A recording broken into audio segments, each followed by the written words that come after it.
Welcome back to stock market with YouTube channel. So दोस्तों, कैसे हो आप लोग? आई होप कि आप लोग अच्छे होंगे। दोस्तों, देखिए, संडे का दिन है। चार्ट ऑफ द वीक लेके आया हूँ आपके लिए। दो स्टॉक लेके आया हूँ और दो स्टॉक के बारे में बात करेंगे। उसको टेक्निकल एनालिसिस करेंगे, क्यों मैंने चूज़ किया, उसका स्टॉप लॉस क्या बनता है, उसका टारगेट क्या बनता है, वो डिस्कस करेंगे। लेकिन उससे पहले दोस्तों, देखिए, हम एक चीज़ और बात करते हैं कि पिछले हफ्ते मार्केट में हुआ क्या और आपने उससे क्या सीखा। देखिए, शेयर मार्केट में अगर रहना है तो आपको कुछ ना कुछ सीखना पड़ेगा। आपको हर बारी मार्केट कुछ ना कुछ सिखा के जाएगा, चाहे आप कितने भी धुरंधर हो जाए, ये मैंने देखा है। आपकी जितने मार्केट को आप झेलोगे, उतना ही मार्केट में आपका एक्सपीरियंस बढ़ेगा। जितना सीखोगे, एक्सपीरियंस बढ़ेगा, उतना ही मार्केट को आप ईज़िली लोगे। ठीक है? तो जब इनिशियल्स डेज़ होते थे, मैं भी ऐसे ही होता था, पैनिक होता था। लेकिन दोस्तों, आज की डेट में मैं सिर्फ़ क्या करता हूँ, मैं सिर्फ़ चार्ट के बेस पे डिसीज़न लेता हूँ और मैं उसी के बेस पे डिसीज़न लेता हूँ और मुझे लग रहा है कि उसके अंदर रिज़ल्ट मिलते हैं और रिज़ल्ट अच्छे आते हैं। तो अभी पिछले हफ़्ते मार्केट में क्या हुआ दोस्तों, मार्केट रही बिल्कुल वोलेटाइल और उसने क्या किया कि उसने जो भी ऐसे ही बिना चार्ट को देखे जो एंटर किए होंगे, उनका स्टॉप लॉस हिट किया और उसके बाद दोस्तों, देखिए, मार्केट फिर रिकवर कर गई। अभी क्या हुआ कि मार्केट जितनी तेज़ी से गिरी, उतनी तेज़ी से ऊपर गिर गई। तो अभी क्या कर किया होगा दोस्तों, जो कि एक तो नया एंटर किए होंगे, एक तो वो स्टॉप आउट हुए होंगे क्योंकि वो डर के मारे पैनिक के कारण निकल गए होंगे। दूसरा, जो बेवजह जिन्होंने पहले भी एंट्री ली होगी, वो भी निकल गए होंगे। तो इससे मैंने तो यही सीखा कि दोस्तों, मैंने तो डिसीजन क्या लिया, मैंने चार्ट के बेस पे डिसीजन लिया। चार्ट के बेस पे डिसीजन कैसे लिया? जहां मेरा एग्जिट आ रहा था, मैं निकल गया। जहां एग्जिट नहीं आ रहा था, वहां मैं नहीं निकला। देखिए, जी मेरे साथ एक सीधा जीता जागता उदाहरण है। जी में देखा होगा कि आपने जील में कितना तगड़ा ब्रेकआउट आया, लेकिन आपको हैरानी होगी दोस्तों कि मैं उससे 2 दिन पहले ही निकल गया था क्योंकि मेरे चार्ट ने बोल दिया था। ठीक है? तो ऐसे ही चार्ट को देख के अगर डिसीजन लेंगे तो दोस्तों, आपको मार्केट में जो है आप बने रहेंगे, आपको ज़्यादा नुकसान नहीं होगा, आपका एक्सपीरियंस भी गेन होगा और आपको कॉन्फिडेंस भी आएगा। तो हमेशा चार्ट को देख के आप डिसीजन लीजिएगा और यही आपको करना है। ये एक पिछले हफ्ते की पहली सीख मिलती है। दूसरी सीख दोस्तों क्या मिलती है कि दोस्तों, जब ये तरह के झटके लगते हैं, मार्केट में झटके झटके लगते हैं और अगर इस समय दोस्तों क्या हुआ होगा, स्टॉप आउट तो होंगे, लेकिन वो स्टॉक वापस रिकवर करने के बाद क्या होगा दोस्तों, जो कि पिछली तेजी में ऐसे ही भाग रहे थे, बिना वजह भाग रहे थे, अब वो ठंडे हो जाएंगे और असली मोमेंटम वाले आपके हाथ में रह जाएंगे। ठीक है? तो क्या हुआ होगा, जो कि जिनके अंदर बेवजह तेजी से आ रही थी, जिसके अंदर कोई लेना देना नहीं था, कुछ फंडामेंटली कुछ टेक्निकल कुछ नहीं थे, भाग रहे थे, अब वो क्या होंगे, वो ठंडे हो गए होंगे। ठीक है? और लेकिन आपके हाथ में, अगर आपने चार्ट के बेस पे लिया होगा, आपके हाथ में मजबूत और मोमेंटम स्टॉक आपके हाथ में अभी भी बचे होंगे और वो स्टॉक आपको नई तेजी दिखाएंगे। और यही पिछले हफ्ते हुआ है कि जो मार्केट नीचे गिरे थे, जो जितनी तेजी से रिकवर किए हैं, वो वही स्टॉक है जो कि फंडामेंटली अच्छे हैं, जो कि फंडामेंटली ना भी अच्छे हों, लेकिन उनकी जो अगली जो ग्रोथ स्टोरी है, वो काफ़ी मोमेंटम है, जिसमें से कुछ रेलवे स्टॉक्स हैं, इंफ्रास्ट्रक्चर स्टॉक्स हैं। ठीक है? तो ऐसे ही हुआ है। तो आपको लर्निंग करनी होगी, हर चार्ट को लर्न करना होगा, हर चीज़ को लर्न करना होगा, मार्केट को समझना होगा, तभी आप इस मार्केट के अंदर रह सकते हैं। तो ये तो मैंने टाइम के रहते मैंने अपने सीखा है और ये आपको धीरे-धीरे मार्केट सिखा देता है। हर कोई नया आता है तो बिल्कुल नया होता है, लेकिन धीरे-धीरे मार्केट सिखा देता है। सीखना ज़रूरी है। ऐसा नहीं कि हमने आज इस बार स्टॉप आउट हो गए हैं तो हम अगली बार ना हो, ऐसा नहीं होता दोस्तों। सीखना बहुत ज़रूरी है, जब तक सीखेंगे नहीं, मार्केट के अंदर नहीं रहेंगे। ठीक है? तो आपको, और दूसरी बात दोस्तों, एक और चीज़ कि मार्केट के अंदर आपको स्ट्रैटेजी चेंज करनी पड़ती है, टाइम के अकॉर्डिंग स्ट्रैटेजी चेंज करनी पड़ती है। तभी आपको डिफरेंट डिफरेंट स्ट्रैटेजीज अपनाओगे, जो डिफरेंट डिफरेंट अपनी जो साइकोलॉजी अपनाओगे, तभी आप मार्केट के अंदर स्टेबल रहोगे और मार्केट के अंदर आपको पैसा बनेगा। ठीक है? तो चलिए, ज़्यादा देर ना करते हुए मैं सीधा सीधा दो स्टॉक के बारे में बात करता हूँ। वो दो स्टॉक कौन से हैं? काफ़ी अच्छे स्टॉक हैं, फंडामेंटली गुड हैं, आप उनको जानते हैं, मार्केट लीडर स्टॉक है। और आगे हमारा क्या बनता है, उसके अंदर ट्रेडिंग प्लान क्या बनता है, वो मैं डिस्कस करूंगा सीधा चार्ट पे ले जाके। लेकिन आपको बता दूं डिस्क्लेमर के लिए, वो दोनों स्टॉक मेरे पोर्टफोलियो में इस समय है और मैं उससे पहले भी वीडियो बना चुका हूं उनके बारे में। और इसके अंदर अभी उनके अंदर नया मोमेंटम जो है आ रहा है, वो मैं आपको डिस्कस करूंगा और चार्ट पे क्या बन रहा है वो मैं आपको दिखाऊंगा, समझाऊंगा। ठीक है? तो चलिए, ज़्यादा देर न करते हुए सीधा हम चलते हैं स्टॉक पे और चार्ट पे अपने चलते हैं। देखिए, सबसे पहला स्टॉक जो है आपके लिए चार्ट ऑफ द वीक में मैं लेके आया हूँ, एचडीएफसी एएमसी। अब ए एचडीएफसी जो एचडीएफसी एएमसी है दोस्तों, आपने देखा होगा कि दोस्तों, यहाँ पर इसने क्या किया, ये एक रेंज के अंदर ट्रेड कर रहा था और रेंज के अंदर दोस्तों, यहाँ पर देखिए, इसने जो लो लगाया था अपना 2022 में और उसके बाद फिर इसने 2023 में लो लगाया। तो मैंने उस समय आपको वीडियो बना के बताई थी, यहाँ पर 2022-23 में भी वीडियो बनाई थी और यहाँ पर भी मैंने एक बार बताई थी कि यहाँ पर जब ब्रेकआउट हो रहा था, तो अभी देखिए, वहाँ से भी अगर स्टॉक लगाएँगे तो अभी 3700 के करीब का हो चुका है। तो अभी देखिए, इसने जो पिछला लो था, वो जो पिछला हाई था, उसने जो 2019 का हाई था, उसको तोड़ दिया। तो अपनी इस रेंज के अंदर जो ट्रेड कर रहा था ना, अभी उसको तोड़ता हुआ नज़र आ रहा है। और दोस्तों मैंने देखा कि जब एक रेंज के अंदर कोई ये ऐसे हॉरिजॉन्टल रेंज के अंदर कोई स्टॉक जो अपना जो है उससे बाहर निकलता है, तो फिर वो नई टेरिटरी में जाता है और आपको अच्छा खासा देन देते हैं। पोर्टफोलियो में काफ़ी वो ऐसा स्टॉक होना चाहिए। सॉरी। और ऐसे कई एग्जाम्पल मेरे पोर्टफोलियो में इस समय पड़े हुए हैं, जो कि मैंने देखे हैं, जो कि आपको अच्छा पैसा बना के देते हैं, जिसमें से एनएचपीसी भी आपने देखा होगा। एनएचपीसी भी मैंने वीडियो बनाई थी और अभी तक मेरे स्टॉक में है। ठीक है, तो अभी ट्रेड क्या बनता है दोस्तों, ये रहा आपके सामने, ये रेंज थी, रेंज को इसने तोड़ा, जो इसका 2019 का था उसका हाई को भी तोड़ा, यानी 4 साल हाई को तोड़ दिए।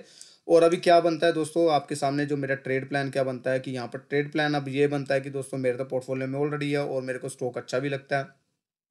और दोस्तों अभी अगर आपको ट्रेड करना है तो दोस्तों क्या करना है, इस कैंडल का लो लगा के रखना है। इस कैंडल का लो क्या बनता है आपका, 3,574 रुपये का लो बनता है। और इसके बाद हम टारगेट की बात करेंगे। और अगर आपको लॉन्ग टर्म के लिए लेना है तो दोस्तों यहाँ पर आपको एसआईपी बेस पे लेंगे तो आपको ज़्यादा बेटर रहेगा।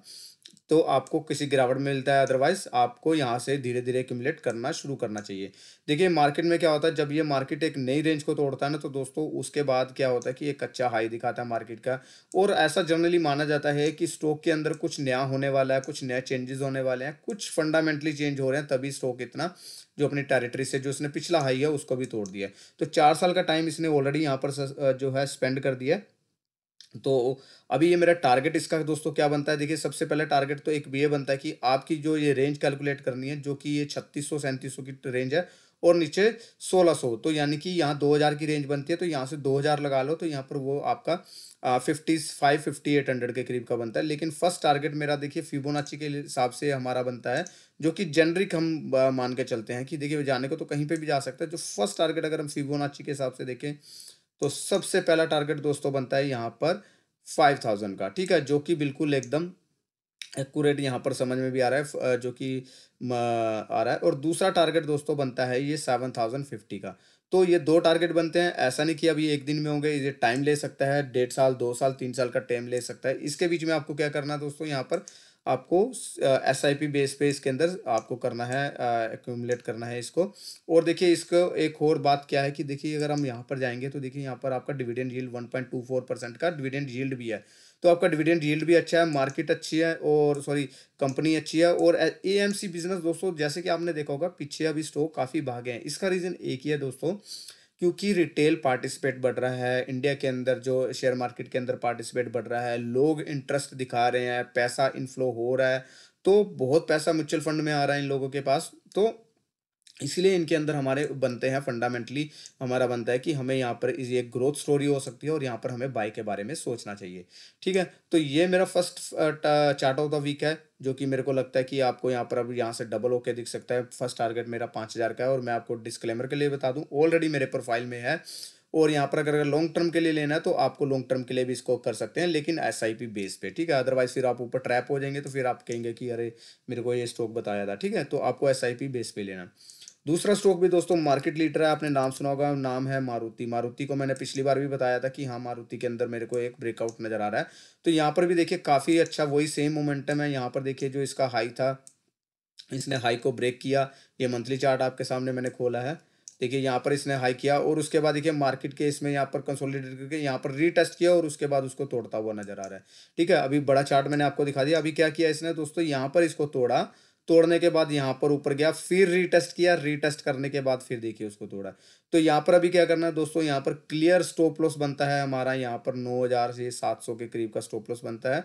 और उसके बाद टारगेट इसके भी ऊपर के हाई हैं। मेरा पहला टारगेट दोस्तों 15000 का है, मैं इसके अंदर पोजीशन बना के रखी हुई है।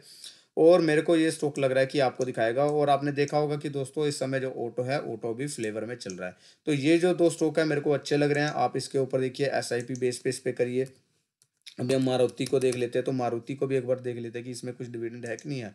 तो यहाँ पर देखेंगे तो 0.79% के करीब है, ठीक ठीक इसके अंदर डिविडेंड है। लेकिन यहाँ पर देखिए डिविडेंड के लिए आप इन्वेस्ट मत करिएगा, यहाँ पर ग्रोथ स्टोरी के लिए इन्वेस्ट करिएगा। यहाँ पर कुछ नया हो रहा होगा तभी ये देखिए अपनी टेरिटरी को इसने तोड़ा है और 2017 के हाई को तोड़ा है। तो यहाँ पर देखिए आपने, जैसे मैं पहले भी अपनी वीडियो में जिक्र कर चुका हूँ, आपने बजाज ऑटो देखा, आपने टीवीएस मोटर देखा, आपने अभी जो हीरो हीरो मोटर कोप है उसको देखा, उसने देखिए कितनी फास्ट भागा है और ऑटो फ्लेवर काफ़ी तेज़ी से चल रहे हैं। तो आपको इनके ऊपर नज़र बना के रखनी चाहिए और एसआईपी इसको एक्यूमुलेट करना चाहिए था। ये मेरा दूसरा स्टॉक बनता है जो कि मेरा चार्ट ऑफ द वीक का दूसरा स्टॉक बनता है। तो दोस्तों अभी आपके उन पर आप को इनके ऊपर नज़र बनानी है, और देखिए बाइंग एंड सेलिंग की मेरी कोई रिकमेंडेशंस नहीं है, मेरे पास ऑलरेडी पोर्टफोलियो में है, तो इसलिए हो सकता है कि मेरा जो है बाइस्ड एक उसका व्यू ऑफ पॉइंट हो। आपको जब भी इन्वेस्ट करना है अपने फाइनेंशियल एडवाइजर से पूछना है। और दोस्तों देखिए ये जो बड़े बड़े स्टॉक है ना जो मैं बता रहा हूँ, इसको आप हमेशा गिरावट पे बाय करेंगे तो ज़्यादा बेटर है। अभी देखिए H D F C AMC में जब 1600 का आया होगा ना, तो बहुत सारे घबरा गए होंगे, लेकिन वो टाइम होता है दोस्तों एक्यूमुलेट करने का। आई एम मार्क ये इतनी जल्दी से नहीं आते। अभी देखिए एचडीएफसी बैंक भी मैंने यही बताया था, एचडीएफसी बैंक में भी अभी आप एसआईपी कर सकते हैं, अभी भी नहीं भागा है। मैंने आपको बताया था कि 1300 से 1400 की रेंज में इसको एक्यूमुलेट करना चाहिए। अच्छा स्टॉक है, देखिए मार्केट जब गिरेगा तो यही आपको बचाएंगे, और ये आपके मार्केट लीडर हैं, तो इनको आपको पोर्टफोलियो में रखना बहुत ज़रूरी है। ठीक है? तो आप जाके मेरी वीडियोज़ देखिएगा, आप मार्केट के साथ इसके साथ मेरे जो यूट्यूब चैनल के साथ जुड़िए। अगर आप इस चैनल पे नए आए हैं तो सब्सक्राइब कीजिएगा। मैं इस तरह की वीडियो बनाता रहता हूँ। और अगर आपके पास भी ये कुछ स्टॉक है तो आप मेरे को कमेंट बॉक्स में बता सकते हैं कि अगर वीडियो बनानी हो या उसके बारे में कुछ पूछना हो, तो मैं आपको वीडियो बना के भी दूँगा। और दोस्तों देखिए मार्केट में नए हैं, इन्वेस्ट करना बहुत ज़रूरी है, और इन्वेस्ट करने के लिए आपको डीमैट अकाउंट खुलवाना पड़ेगा। डीमैट अकाउंट के दोस्तों लिंक आपको डिस्क्रिप्शन में मिल जाएँगे। आप किसी भी अकाउंट से खुला सकते हैं, ज़ीरोधा का आपको मिल जाएगा, एंजल का मिल जाएगा।